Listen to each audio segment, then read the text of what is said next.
What if your lowest moment in time is actually the start of something great? That's how it was for Jesus. Think about it. The lowest moment in time at the Garden of Gethsemane, where the Bible says he sweat drops of blood.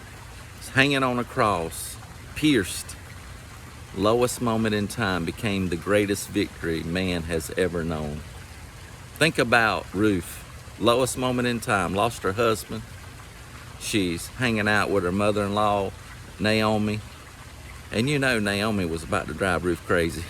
We don't talk about it, but I'm sure she was. She was sad, she was depressed, she wanted the best for Ruth, she didn't have nowhere to go. She said, Ruth, wherever you go, I'll go. Your God will be my God, your people be my people. One moment in time, lowest moment, she comes in contact with her Boaz. What about Joseph? Lowest moment in time, he's in a jail cell, accused of rape. We don't talk about that. Accused of something he didn't even do. Lowest moment in time, God elevates him to be the second in charge of the kingdom. Elijah, lowest moment in time, he's sitting down there by the brook and he just wants to die. He says, Lord, let me die.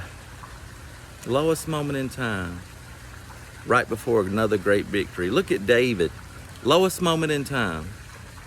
He has sex with Bathsheba. He loses a child. Think about that. Loses a child. And he's crying.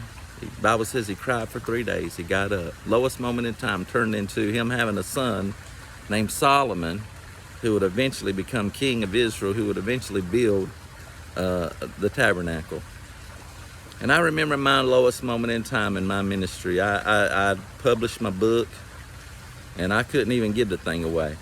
And I had these benchmarks that I'd set up. Like when Barnes & Noble picked it up, I thought, oh my Lord, it's gonna go across the world.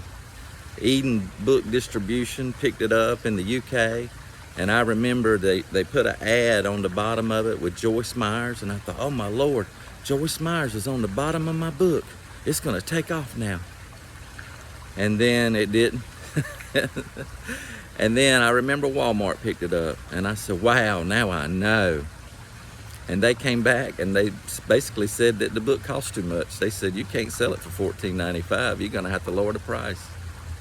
And I'd spent a whole year just trying to get it to go, and it wouldn't work. And then God gave me one instruction to do it. He said, I want you to do this. I remember I was sitting on my couch that day, and I was like, Lord, I was just down about a lot of things. At the time, I was going through a breakup, and that was bothering me. Me and one of my friends had fallen out, and that was bothering me. I was on a job. I really didn't like the job. I'd go in every day, and I'd just be like, man, I hate this job. But I'd do it as unto the Lord. I smiled. I never even let them know I didn't even like the job. I just smiled. Hey, how you doing? Good morning. You ever just fake it till you make it? You ever just smile through something that's bothering you? And one act of obedience, the Lord said, I want you to do this. And I remember thinking, Lord, ain't no way I'm going to do that. It ain't going to work. I've tried everything. And I remember I did what he told me to do. I'm not going to tell it, but I did exactly what he told me to do. And in 3 days, he turned the whole thing around. My book started selling. My ministry started prospering.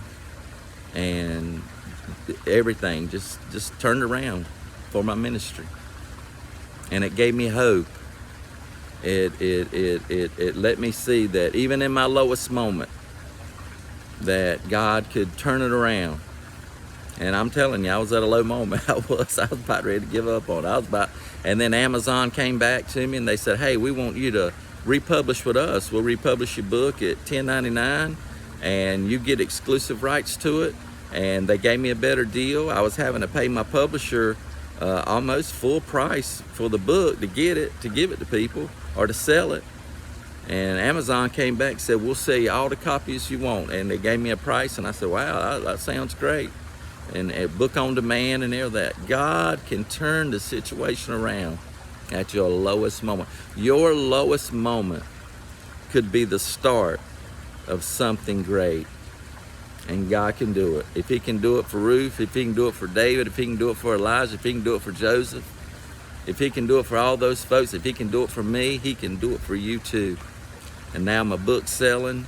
Praise the Lord. It's just awesome to see people get it and put reviews on there.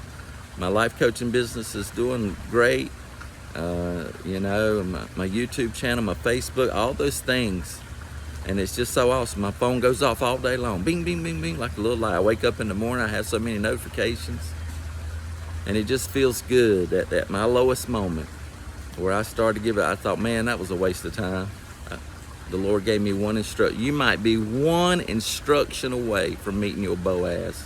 You might be one instruction away from getting the job of your dreams. If God can do it for me, if he can do it for the folks in the Bible, he can do it for you. In Jesus' name, may the Lord bless you, may he keep you, may his face shine upon you, give you peace, and joy, and graciousness today. May goodness and mercy follow you all the days of your life. I'm here for you today. Put your prayer request in the comment section. If you know somebody that's discouraged, share this video with them. I'm here for you today. You can email me at believeonemoreday@gmail.com. I love you. God bless you.